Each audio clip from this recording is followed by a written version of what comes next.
আমাদের জাতীয় রাজনীতিতে আপনাদের কিছু করণীয় আছে, আমাদের সকলের করণীয় আছে।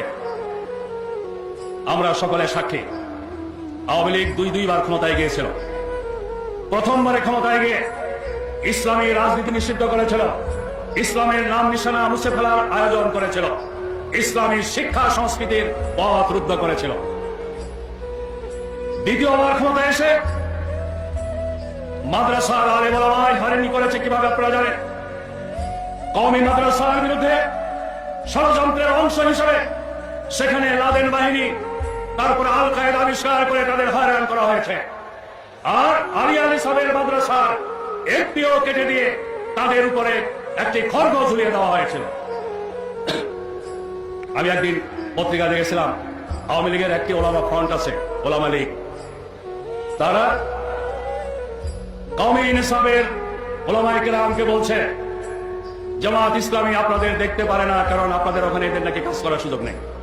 আমি এই পল্টন ময়দানে বলেছিলাম, আওয়ামী লীগ ক্ষমতায় থাকতে আল কায়েদা লাদেন বাহিনী আবিষ্কার করে কওমি মাদ্রাসার বিরুদ্ধে যখন চক্রান্ত করে, তখন ওলামা লীগের নেতৃবৃন্দ কোথায় ছিলেন? ওলামা লীগ আসলে এদেশের ইসলামী জনতাকে বিভ্রান্ত করার জন্য একটি নাম, মূলত আওয়ামী লীগেরই একটি পকেট অর্গানাইজেশন। ওলামা লীগের বিষয় কিন্তু মানুষের কাছে জানা, কিন্তু সরাসরি আওয়ামী লীগের অঙ্গ সংগঠন হিসেবে পরিচিত নয় এমন কিছু ইসলামী লেবাসধারী শব্দ গজানো প্রতিষ্ঠান শেখ হাসিনার সাথে দেখা করছে, 14 দলের নেতৃবৃন্দের সাথে দেখা করছে, বৈজ্ঞানিক সমাজতন্ত্রে বিশ্বাসীদের সাথে দেখা করছে, আর জামাতের বিরুদ্ধে ভূমিকা রাখছে।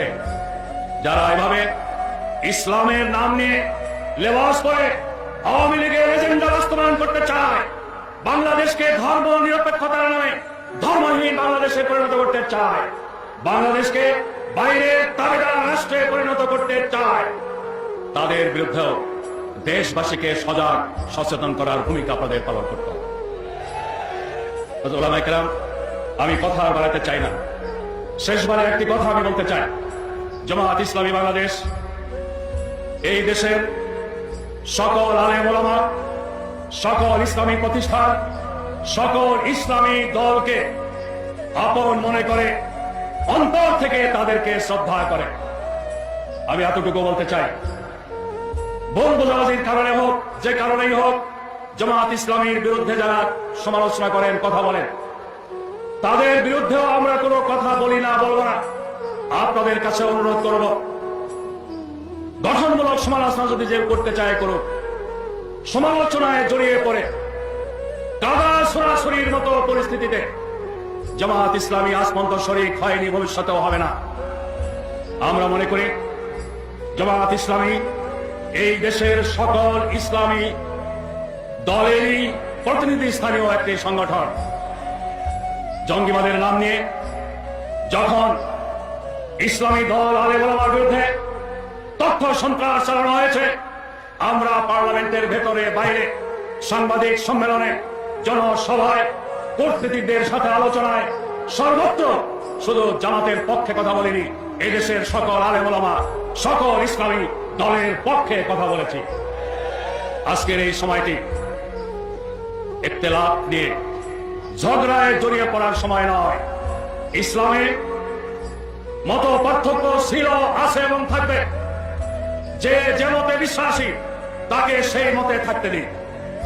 জোর করে একজনের মতের উপর আরেকজনের মত চাপিয়ে দেওয়ার চেষ্টা করলেই সেখানে ফিতনা ফাসাদের জন্ম হতে পারে। জামাত ইসলামীর ব্যাপারে প্রথম থেকে নিয়ে শেষ পর্যন্ত সজাগ আছে, সজাগ থাকবে।